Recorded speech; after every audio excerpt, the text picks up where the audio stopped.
దేవుడు నీతో మాట్లాడాలని ఆశపడినప్పుడు ఆ మాటలను వినడము ఎంతైనా నీకు అవసరం. మనందరము కట్టబడింది, మన మనసు మార్చబడింది, పరసంబంధమైన జ్ఞానం పొందుకునింది దేవుని మాటలు వింటా వచ్చినందువలనే.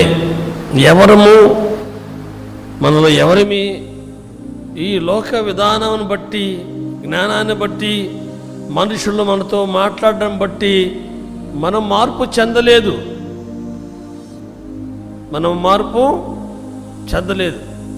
దేవుడు మాట్లాడితే మనం మారాం.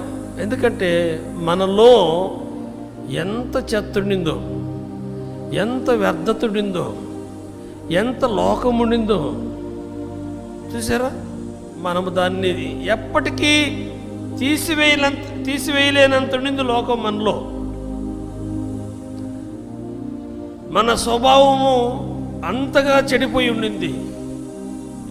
మన అభిరుచులు కావచ్చు, లేకపోతే మన విధానాలు కావచ్చు, దేవునికి పూర్తిగా వేరుగా ఉన్నాయి.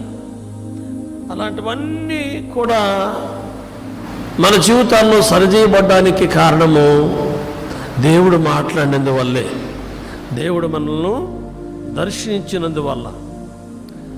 మాట్లాడుతూ వచ్చినప్పుడు, మనము విన్నప్పుడు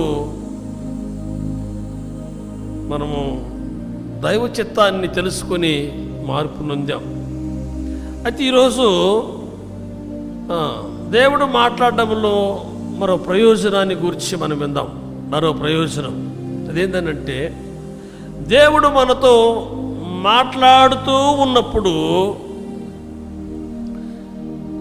మనలోని అవిధేయత కావచ్చు, అవిశ్వాసము కావచ్చు, అపవిత్రత కావచ్చు, అలక్ష్యత కావచ్చు, అబద్ధం కావచ్చు,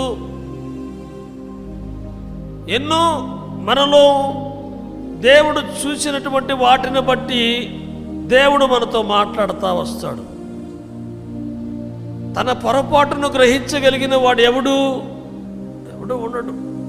తన పొరపాటు తన దృష్టికి తాను మంచిగానే, తన అభిప్రాయాలు మంచివిగానే, తన ఆలోచనలు మంచివిగానే, తన అలవాట్లు మంచివిగానే, తను చేసేదంతా మంచిదిగానే ఉంటుంది.